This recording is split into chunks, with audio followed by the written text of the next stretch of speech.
14 जून 2020 की वह चिलचिलाती धूप को चीरती हुई ये खबर मीडिया के प्लेटफॉर्म पर तेजी से वायरल होने लगी और यह खबर थी बॉलीवुड के जाने माने कलाकार सुशांत सिंह राजपूत ने अवसादग्रस्त होकर अपने फ्लैट में आत्महत्या कर ली। इस खबर ने बॉलीवुड जगत से लेकर आम आदमी को सन्न कर दिया।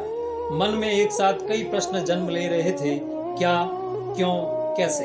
Hello and welcome on the white collar YouTube channel.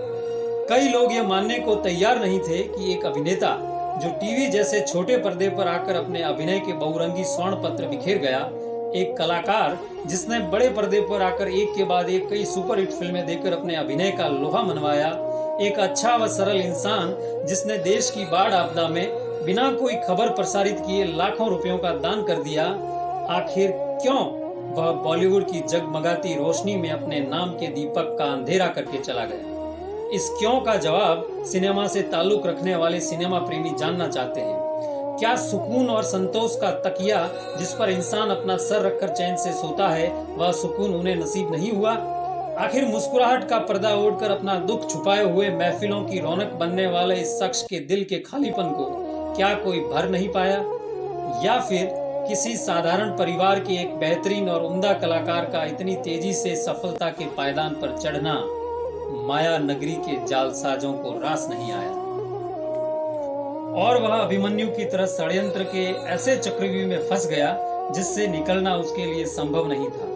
लोगों के भी मन में कई आशंकाएं जन्म ले रही थी जो बेबुनियाद नहीं थी। खबरों के दूसरे पहलू में बॉलीवुड जगत से यह खबर छन छन कर आ रही थी कि सुशांत बॉलीवुड के दोहरे मापदंड से बहुत त्रस्त थे। उन्हें YRF, जौहर और 8 कंपनियों ने अपनी फिल्मों से बाहर का रास्ता दिखा दिया था। और आखिर अभिनय करने वाले सुशांत ऑर्गेनिक खेती की बातें क्यों करने लगे थे?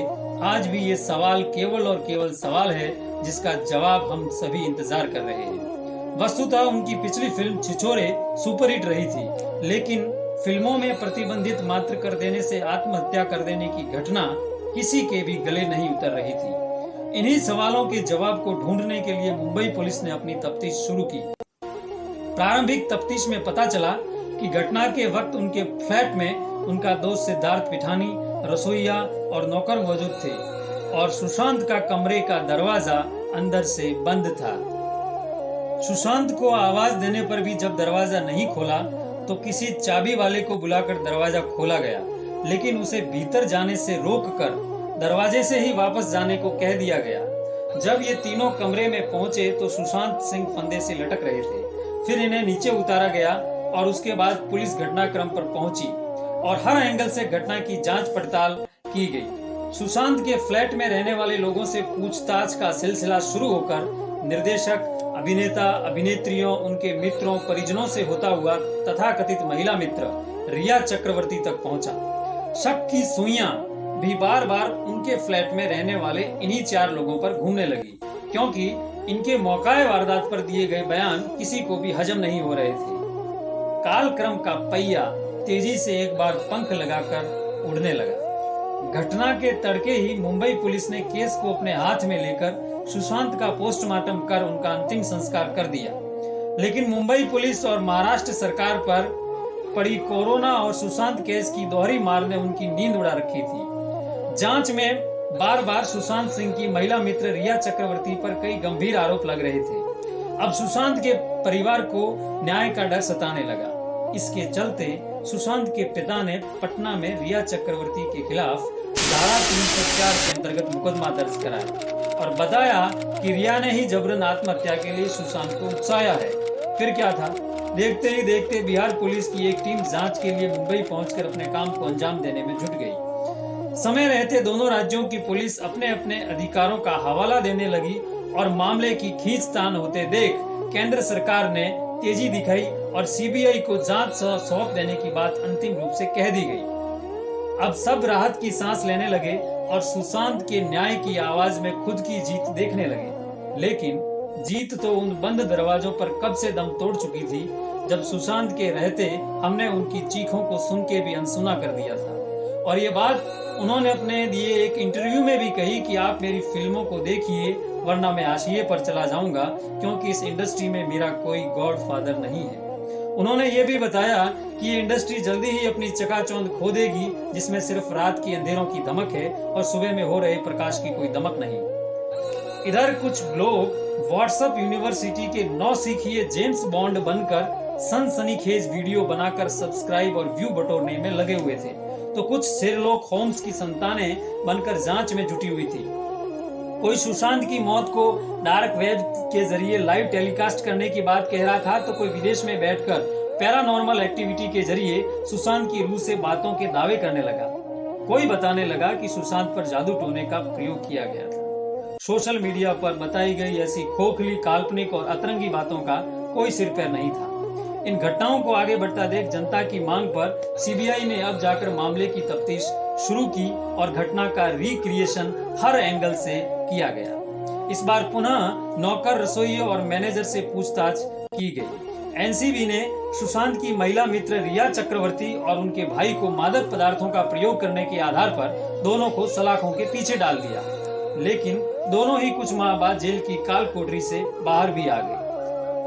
आश्चर्य तो तब होता है जनाब, जब देश के कुछ एंकर न्यूज के नाम पर सुबह 6 बजे से लेकर रात के 12 बजे तक रिया चक्रवर्ती की कार का पीछा करते, उनकी हर हरकत को कैमरे में कैद करके दिखा रहे थे। हम भी बड़े चाव से इन खबरों को देखे जा रहे थे, लेकिन इन सब में एक रूह हमारी और न्याय के इंतजार में किसी कोने में बैठे सुबक रही थी और इन बचकानी हरकतों पर इस दुनिया के बाद भी आंसू बहा रही थी। मसलन न्यूज चैनल के एंकर्स का यह प्रयोग केवल सुर्खियां बटोरने के लिए बर था, जो देश की जनता की भावनाओं को दरकिनार करते हुए हर खबर को अपनी ब्रेकिंग न्यूज बताने में लगे हुए थे। बॉलीवुड जगत के कई कलाकारों, पुलिस और नेताओं के उटपटांग और सनसनीखेज बयान सामने आ रहे थे। कोई आत्महत्या कह रहा था तो कोई हत्या। तब तक एनसीबी भी हरकत में आ गई थी और बॉलीवुड के कुछ काले राज प्याज की परतों की तरह परत दर परत खुलते जा रहे थे।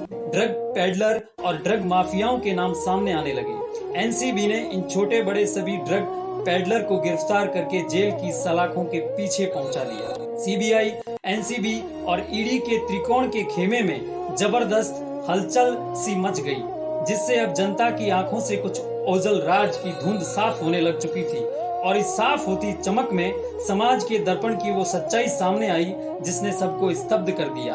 खबर थी, पर्दे के कई बड़े कलाकार ड्रग्स का प्रयोग अपनी पार्टियों में किया करते हैं और इसका प्रयोग भी करते हैं। बस फिर क्या था, इस खबर ने आईने के चरित्र को इस कदर तार तार किया कि आज तक उसके टुकड़े जमीन पर बिखरे पड़े हैं।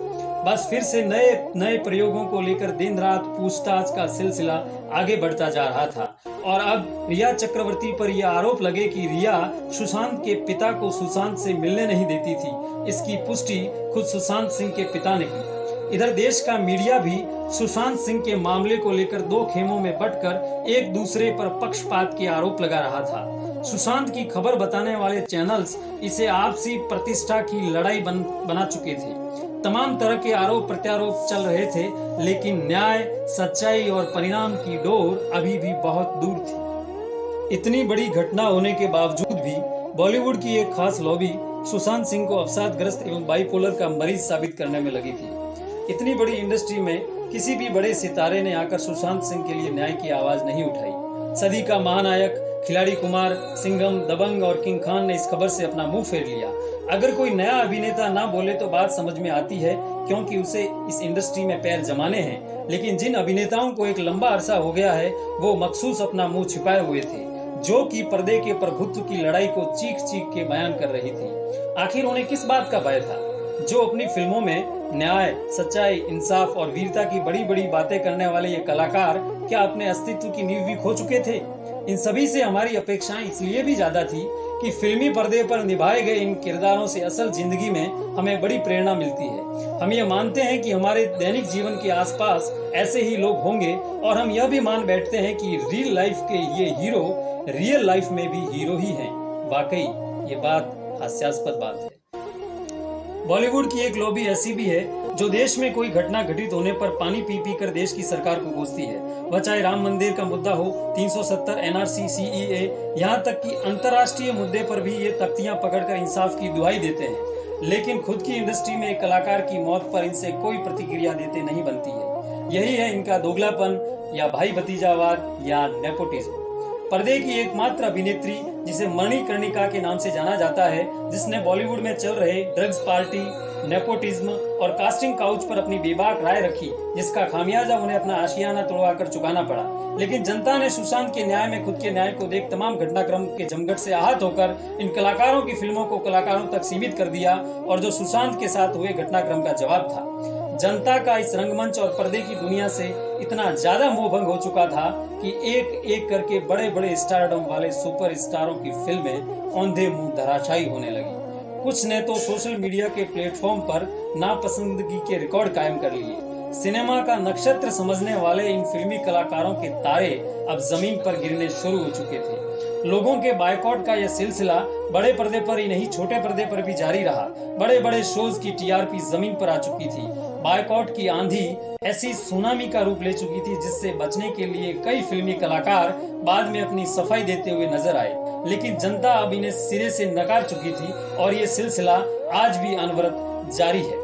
सुशांत सिंह के केस में अब एनसीबी ने सिद्धार्थ पिठानी को गिरफ्तार कर लिया है और पूछताछ का सिलसिला मुसलसल अब भी जारी है। सीबीआई ने 10,000 पृष्ठों की रिपोर्ट बनाई, जिसमें सुशांत के साथ घटित हुए घटनाक्रम को बताया है। लेकिन कागज के उन जिल्द टुकड़ों में न्याय किस पृष्ठ पर लिखा है, या लिखा भी है या नहीं, ये तो आने वाला वक्त बताएगा। लेकिन हम उम्मीद करते हैं कि देश की जनता सुशांत सिंह और उनके परिवार को जरूर न्याय मिलेगा। और आज फिर से आपको एक सवाल पर छोड़े जा रहा हूं कि न्याय की सफेद रोशनी क्या अदालत के चिलमनों से गुजरकर हम तक फैल पाएगी या नहीं? जवाब जरूर कमेंट बॉक्स में दीजिएगा। चलिए मिलते हैं अगले वीडियो में, तब तक सही न्याय नहीं अन्याय। धन्यवाद।